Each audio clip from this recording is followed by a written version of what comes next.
آج کا سوال: وہ کون نبی ہیں جن کے امتیوں کو سنیچر کے دن مچھلی کا شکار کرنا حرام تھا؟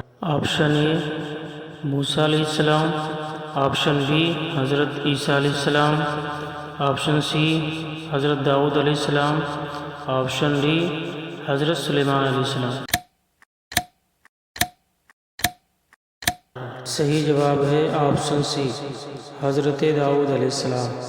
ان کے امتیوں پر سنیچر کے دن مچھلی کا شکار حرام تھا، جیسا کہ اس واقعے کو اللہ تبارک و تعالیٰ نے قرآن پاک کے اندر ارشاد فرمایا۔